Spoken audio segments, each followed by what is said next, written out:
Hello students, Mrs. Veena, Associate Professor in Chemistry, Shrimati Narmada Devi Bihani, government PG college Nohar, district Hanumangarh.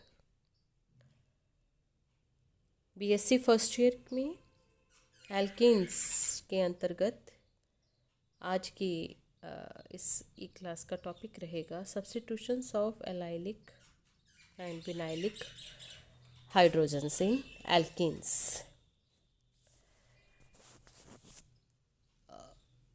Low temperature पर जब किसी alkene की क्रिया हैलोजन्स के साथ कार्बन टेट्राक्लोराइड की उपस्थिति में करवाते हैं तो इलेक्ट्रोफिलिक सब्स्टिट्यूशन रिएक्शन संपन्न होती है। लेकिन यदि टेम्परेचर को हाई रखा जाए और हैलोजन्स की वाष्प अवस्था में एल्कीन के साथ अभिक्रिया करवाते हैं तो फ्री रेडिकल सब्स्टिट्यूशन रिएक्शन संपन्न होती है। ये रिएक्शन आप देख रहे हैं एथीन का क्लोरीन के साथ 500 से 600 डिग्री सेंटीग्रेड तापमान पर विनाइल क्लोराइड प्राप्त होता है, जिसमें कार्बन का एक हाइड्रोजन परमाणु Cl एटम से प्रतिस्थापित हो जाता है। दूसरी रिएक्शन आप देखें प्रोपीन, जिसमें एलिल क्लोराइड बनता है 500 से 600 डिग्री सेंटीग्रेड टेम्परेचर पर जो यह अभिक्रिया संपन्न करवाई जाती है। अब एथीन में क्योंकि दो ही कार्बन परमाणु होते हैं, द्विबंध और उन पे हाइड्रोजन परमाणु जुड़े होते हैं, तो किसी भी कार्बन परमाणु से रिप्लेस हो लेकिन कंपाउंड एक ही प्रकार का प्राप्त होता है। परंतु प्रोपीन के अंतर्गत दो प्रकार के हाइड्रोजन परमाणु पाए जाते हैं। CH3 समूह के हाइड्रोजन परमाणु को एलिल हाइड्रोजन एटम कहते हैं और द्विबंधित कार्बन परमाणुओं से जुड़े हाइड्रोजन परमाणु को विनाइल हाइड्रोजन परमाणु कहा जाता है। तो अगर प्रोपीन के CH3 समूह से जुड़े कार्बन से जुड़े हाइड्रोजन परमाणु का विस्थापन होता है तो एलिल हैलाइड प्राप्त होता है हैलोजन की उपस्थिति में अभिक्रिया करवाने पर, और अगर उसके विनाइल हाइड्रोजन परमाणु का विस्थापन होता है तो विनाइल हैलाइड बनता है। अब यहाँ पर जो सबसे इम्पोर्टेंट पॉइंट है वो ये है कि विनाइल हाइड्रोजन की तुलना में एलाइल हाइड्रोजन की हैलोजन के साथ प्रतिस्थापन अभिक्रिया के प्रति क्रियाशीलता अधिक होती है। यानी एलिल हाइड्रोजन परमाणु का जो क्रियाशीलता है प्रतिस्थापन अभिक्रिया के प्रति वो विनाइल हाइड्रोजन परमाणु की तुलना में अधिक होती है, और ये अभिक्रिया फ्री रेडिकल मैकेनिज्म के माध्यम से संपन्न होती है। तो जिसमें सबसे पहले जो चेन इनिशिएशन, चेन प्रोपिगेशन और चेन टर्मिनेशन 3 स्टेप होते हैं इसके। तो चेन इनिशिएशन में क्लोरीन अणु क्लोरीन मुक्त मूलक में परिवर्तित होता है और फिर ये प्रोपीन के साथ दो प्रकार से क्रिया करता है। पहला, जिसके अंदर एडिशन रिएक्शन होती है और कार्बोकैटायन बनता है जो सेकेंडरी कार्बोकैटायन होता है, और दूसरी प्रकार के जिसमें सब्स्टिट्यूशन रिएक्शन होती है और जो एलिल हाइड्रोजन है वो प्रतिस्थापित होकर और कार्बोकैटायन का निर्माण करता है। यानी जो दो तरह से इसमें फ्री रेडिकल बन रहे हैं, जिसमें पहला फ्री रेडिकल और दूसरा फ्री रेडिकल प्रोपीन का। तो दूसरे फ्री रेडिकल को हम कहेंगे एलाइलिक फ्री रेडिकल, जो कि सेकंड संरचना है इसकी। तो एलाइलिक फ्री रेडिकल में अनुनाद पाया जाता है और दो अनुनादी रूपों में पाया जाता है, जिससे ये फ्री रेडिकल फर्स्ट, यानी ये जो फ्री रेडिकल है फर्स्ट फ्री रेडिकल है, इसकी अपेक्षा अधिक स्थायी हो जाता है। ये आप देख रहे हैं इसमें अनुनाद, जिसमें जो अनपेयर्ड इलेक्ट्रॉन है ये अनुनाद करता है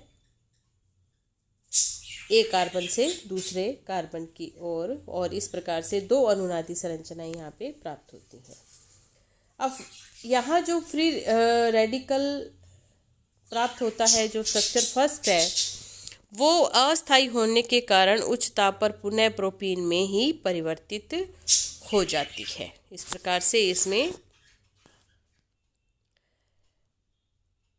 जबकि जो दूसरा फ्री रेडिकल होता है वो पुनः क्लोरीन अणु के साथ क्रिया करता है, एलिल क्लोराइड बनता है और क्लोरीन मुक्त मूलक यहाँ पे प्राप्त होता है, और ये रिएक्शन निरंतर चलती रहती है जब तक कि उस अभिक्रिया में मॉलिक्यूल, जो रिएक्टेंट मॉलिक्यूल है, उनकी प्राप्ति नहीं होती है।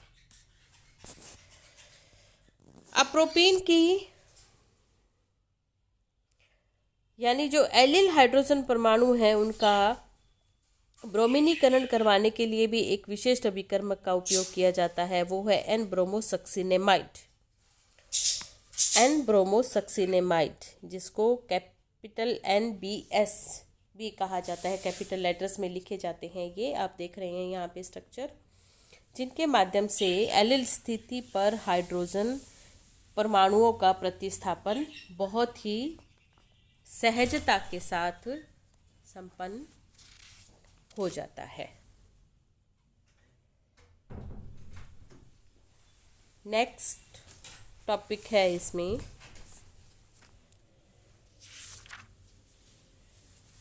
वो है इंडस्ट्रियल एप्लीकेशंस ऑफ इथाइलिन, यानी इथीन का औद्योगिक अनुप्रयोग।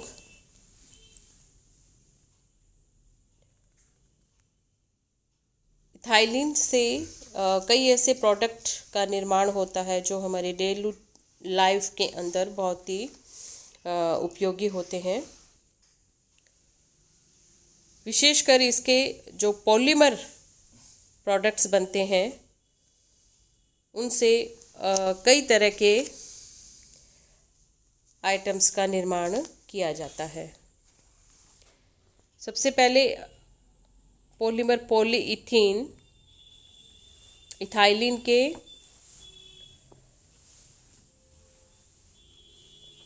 पॉलीमराइजेशन रिएक्शन से पॉलीइथीन प्राप्त होता है, और ये बहुत उपयोगी होता है, जिसमें पैकिंग मटेरियल के रूप में इससे कुछ कंटेनर्स बनाए जाते हैं, बॉटल्स बनाई जाती है, पाइप्स बनाए जाते हैं। इसके अलावा इससे कुछ इंसुलेटर इंस्ट्रूमेंट्स भी इससे बनाए जाते हैं।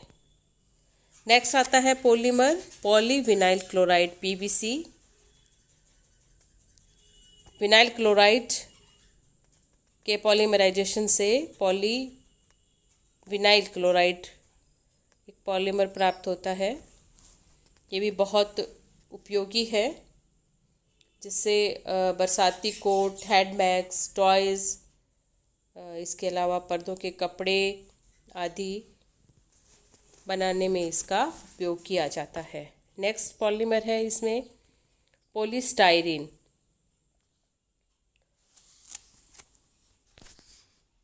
पॉलीस्टाइरीन, इसका उपयोग भी रेडियो व टेलीविज़न के कैबिनेट्स बनाने में, रेफ्रिजरेटर के अस्तर्स बनाने में, इसके अलावा चाय के जो कप्स होते हैं, इनके निर्माण में भी इसका उपयोग किया जाता है। टॉयज़ बनाने में भी इसका उपयोग किया जाता है।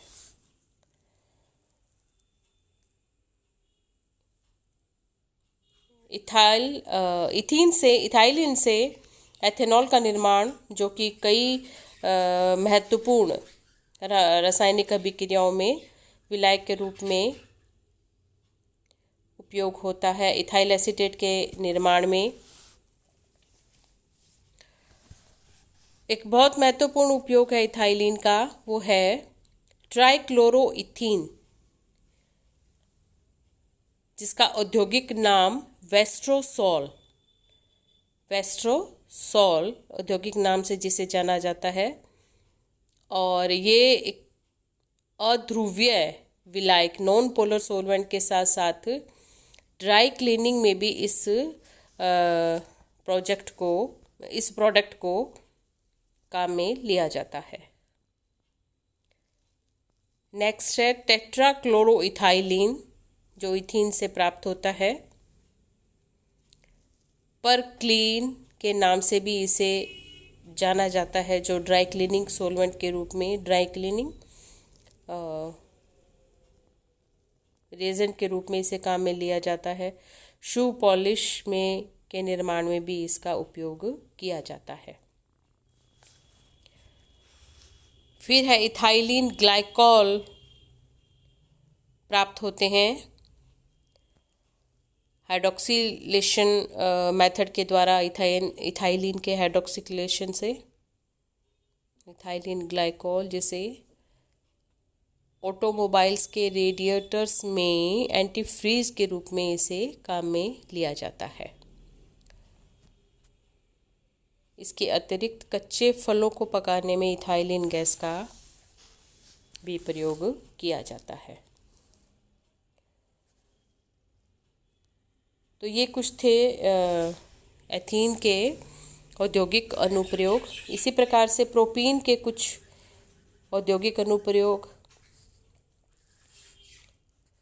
प्रोपीन से पॉलीमर पॉलीप्रोपाइलीन एक बहुत ही महत्वपूर्ण पॉलीमर का निर्माण होता है, जो पैकिंग में कुछ घरेलू सामान, दरी, केबिल, कुचालक, बॉटल आदि के निर्माण में इसका उपयोग किया जाता है। प्रोपीन से एक और बहुत इम्पोर्टेंट पॉलीमर पॉलीएक्रिलोनाइट्राइल का निर्माण किया जाता है, जो स्वेटर, कंबल आदि बनाने में प्रयोग होता है। इसके अतिरिक्त प्रोपीन से बना प्रोपाइलिन ऑक्साइड का उपयोग पॉलीयूरेथन बनाने में किया जाता है।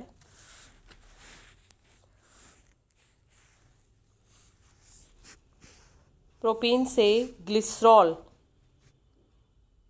ट्राईहाइड्रिक अल्कोहल है, जो इसका उपयोग कुछ ब्यूटी प्रोडक्ट्स के निर्माण में, साबुन, इसके अतिरिक्त एंटीफ्रीज के रूप में भी इसका उपयोग किया जाता है।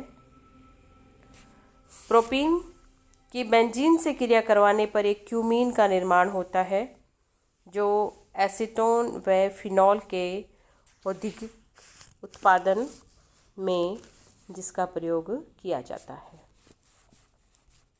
तो स्टूडेंट्स, आज की इस क्लास में substitution of allylic and vinylic positions के अतिरिक्त एथीन तथा प्रोपीन की इंडस्ट्रियल एप्लीकेशंस के बारे में भी अध्ययन किया। Thank you so much.